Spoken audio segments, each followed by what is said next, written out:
नागपुर के मिहान की दवा कंपनी में आज तड़के भीषण हादसा सामने आया। हादसे में संचालित दरवाजे में गर्दन फंसने से एक युवक मजदूर की मौत हो गई। दिल दहला देने वाले इस हादसे से प्रत्यक्षदर्शियों के रोंगटे खड़े कर दिए। वर्धा रोड के मिहान में ल्यूपिन फार्मा लिमिटेड नामक कंपनी है। कंपनी में सामान रखने के लिए बड़े बड़े रैक है।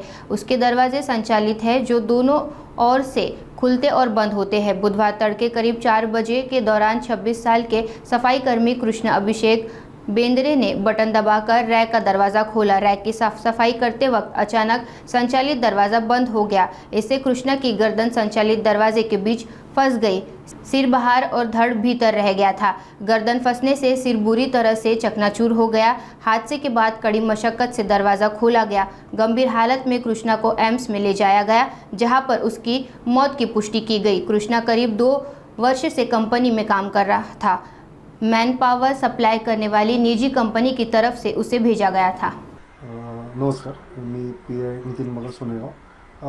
काल सकाळी म्हणजे 3:30 ते 4च्या दरम्यान लुपिन इंडिया जी फार्मास्युटिकल कंपनी औषधी तयार करणे विक्री करणे, तर त्यात एक हेल्पर म्हणजे जो साफसफाई करत होता त्याचा 2 दरवाज्यांच्या म्हणजे शटरच्या आत डोके दाबले गेल्याने जखमी होऊन मयत झालेला आहे. त्या संबंधाने आपण अकस्मात मृत्यू आपल्या पोलीस स्टेशनला दाखल केलेला आहे आणि जो मृतक आहे तो मूळचा सरंडी तालुका तहसील लाखांदूर आणि जिल्हा भंडारा येथील आहे. त्याचं नाव कृष्णा अभिमन बेद्रे, वय 26 वर्ष, अविवाहित आहे. त्याचे आई वडील तसेच एक लहान भाऊ हे भंडाऱ्याला राहत असतात आणि कालच्या त्या दुर्दैवी ॲक्सिडेंटच्या घटनेत त्याचा मृत्यू झाला आहे.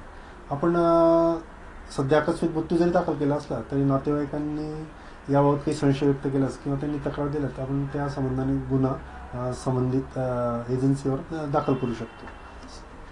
सर, यामध्ये जे लिफ्ट आहे त्यांच्यामध्ये अडवून त्यांची मृत्यू झाला आहे, काय माहिती? लिफ्ट नाही, ती लिफ्टचे जसे दरवाजे असतात त्याप्रमाणे ते शटर्स आहेत 2 मोठे.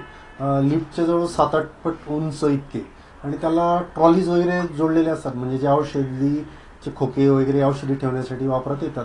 तर त्यांना मूवमेंट वगैरे करण्यासाठी बटन दिलेले असतात आणि त्या बटनानुसार चालू बंद होऊन ते मागे पुढे होत असतात.